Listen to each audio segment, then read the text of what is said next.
sorry, now I've put this down. I was going to say sprig, but sorry, I've moved a piece of paper. Pete Simpson from Sprig, Stoddart Point Regeneration Ideas Group. And then we'll move straight on to the Littleton Mount Herbert Community Board. Good morning, Madam Good morning, Mayor and welcome. Councillors, thank you very much. I'm Pete Simpson, I'm the Deputy Chair of the Diamond Harbour Community Association, just to put that in context, and with me is Paula Smith, Chair of the Littleton Mount Herbert Community Board. Please excuse my slightly nasal intonation, it's the end of a cold, I'm sure you understand. A lot going around. Absolutely. Sprig stands for Stoddart Point Regeneration Ideas Group, and our main purpose has been to facilitate a community-led process, providing the community with the opportunity to have their say and be involved in articulating a vision for the future regeneration and development of the Godley House site in the Diamond Harbour locale, and also how that planning for that regeneration will integrate into the wider planning for the region. Over the last two or more years, Sprig has undertaken a great deal of community consultation to capture the community's views on the future potential for that site and how that regeneration might translate into a recovery planning process which the community can get in behind and support.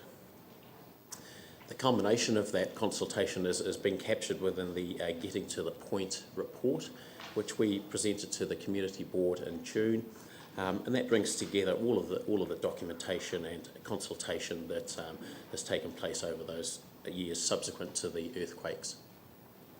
Obviously, you'll be aware that the Godley House was demolished following the earthquakes due to an unrecoverable position for that building. And it is an important, iconic, historic building and remains so as a site. The key objective of the community vision was to undertake or to identify development that fits sympathetically with the natural and heritage context of Stoddart Point and is fully integrated within the Diamond Harbour Town Centre and forms the heart of a vibrant community and continues to be a visitor destination for both locals and visitors to our region.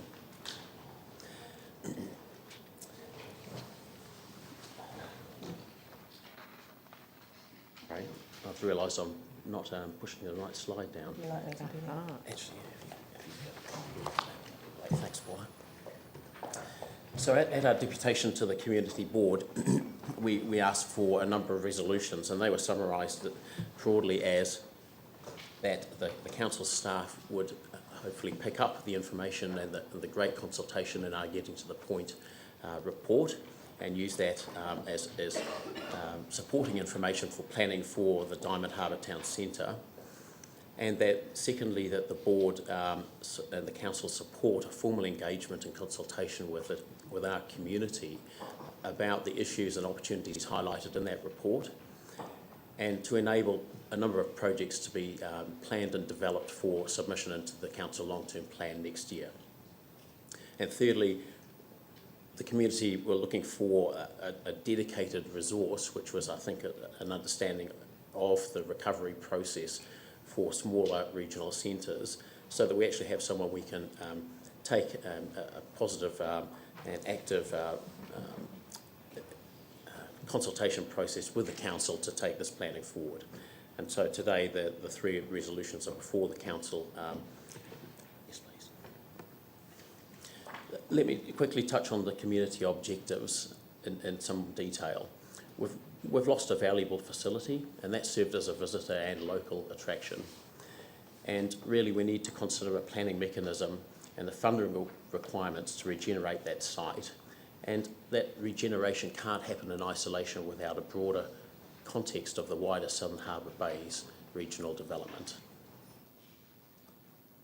I presented to your predecessor council in 2012 a similar information that I'm presenting today, and requested that the councillors indicates sort of support for our intention, which was to develop some sort of planning mechanism, first and foremost for the Godley House site regeneration, but secondly for the broader region.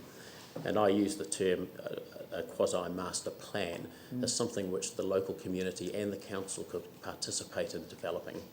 And at that meeting, the councillors were supportive of that notion.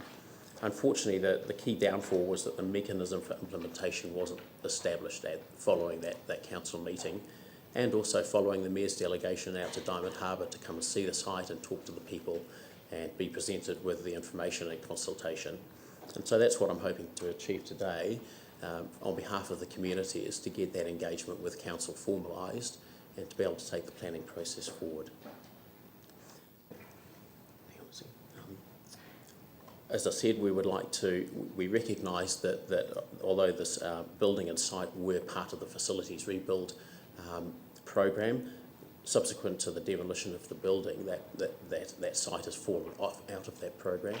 And so therefore our avenue for regeneration for the site now falls primarily under the long-term planning process. And so we understand from Andrew that we have an opportunity to put a planning process in place and to submit an application into that long-term planning process for consideration for budget allocation. And it's certainly not lost on us that the council faces significant challenges, both in terms of regional recovery and also financial challenges, and so we respect that position. I think it's fair to say that the community feel that doing nothing is really deemed to be unacceptable. There's a great deal of community feedback, certainly to myself and to others, that the question of what is happening, what is going on with this site and the regeneration. What are some of the planning drivers that sit behind this objective?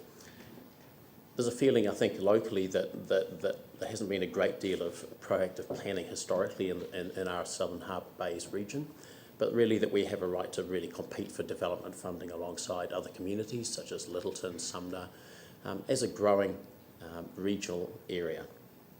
And I think I've taken a quote here from the Community Board submission on Canterbury's draft Regional Public Transport Plan in 2012. So this was post the earthquakes and obviously the implications of that the Southern Bays community's population were growing significantly, and that by 2040 the population would at least equal or be greater than the population of Littleton itself. And the suspicion was that was a conservative estimate. And so if we look at the population currently of around 1,800 people in the last census versus Littleton's of 2,600, albeit Littleton has a major port sitting on its doorstep. But I think it's fair to say that we've probably been seen as the port cousin of Littleton within the harbour area. And I think there's a view that perhaps we can raise the flag a little for the area. I think it's fair, there is supporting that, there are approximately 1,800 consentable sections on the Southern Harbour Bays region, and for example the Diamond Harbour School roll has risen by approximately 50% over the last 3 years and continues to do so, and there's a new early childhood education centre just being built now on the school grounds. So that gives some indication of the sort of growth that's going on in that part of the harbour.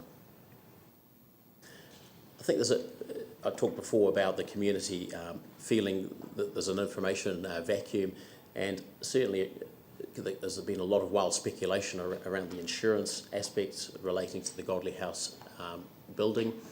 I think the onus or the expectation is that there should be some decent consultation around this issue to set out what are the actual expectations for the community in that regard. Certainly, it doesn't look like there are any guarantees of ring fencing a payout, given the council's... No guarantee of a payout, so...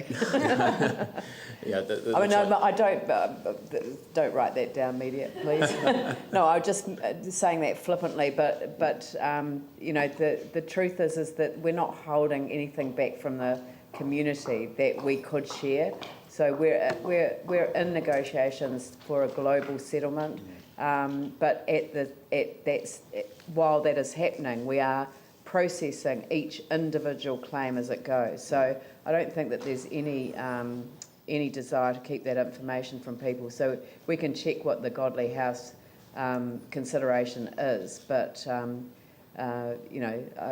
Oh, do you know? Right.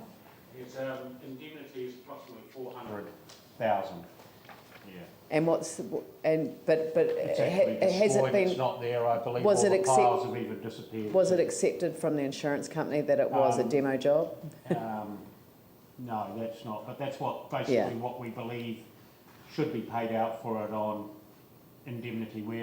My understanding is we're not intending to rebuild it, so that's what we think we should be due under the settlement of insurance. Yeah, but if the decision was to rebuild a house there or a community facility, then it would be more than 400,000. I'm not sure about that. Right.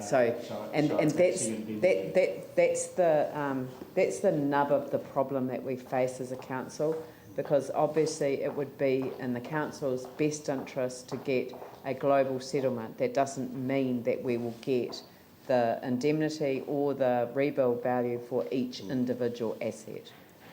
Thank you for that. I think I'd like to say I certainly respect that there's a desire there for information to be put out into the public forum, but I think that hasn't quite been matched by, so I certainly haven't seen anything come into my letterbox summarising the situation as it stands over the last few years in that regard for that site. So I think that's something that people are looking for, is a clear, succinct summary of the situation and where that might lead to in terms of the planning process and so forth. I don't know that what we could do that for each individual asset that is the subject of an insurance claim.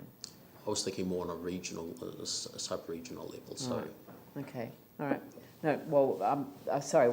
I've interrupted you, and That's absolutely complete fine. the presentation. I think another of the community's expectations is that there can clearly be a collaboration between local community members, and that can be supported through the associations, the development of a project or management group for specific projects like the Godley House site. And I think it's fair to say the community has some good experience in that. For example, the Diamond Harbour Medical Centre was the product of a community-led initiative and project delivery. And that obviously we want to be part of the process, working hand in hand with council. I think that's the easiest thing to say. Thanks.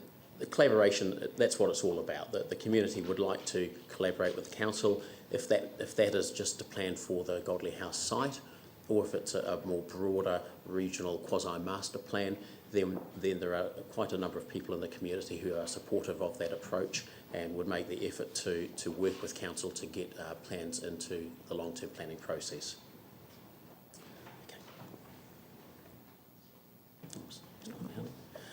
Okay.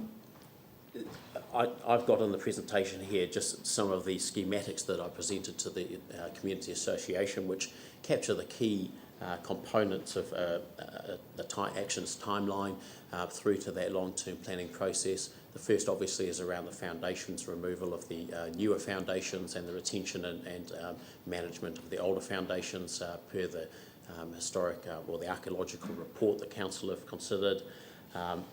We actually undertake some consultation around the planning process.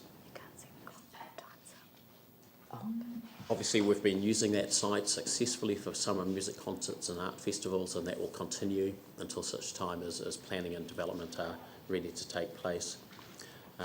Development of some form of master plan for the community to consider, and consultation on that planning process through to submission, and also obviously a review process around what that plan might hope to achieve, and realism around that both in terms of delivery and budgeting.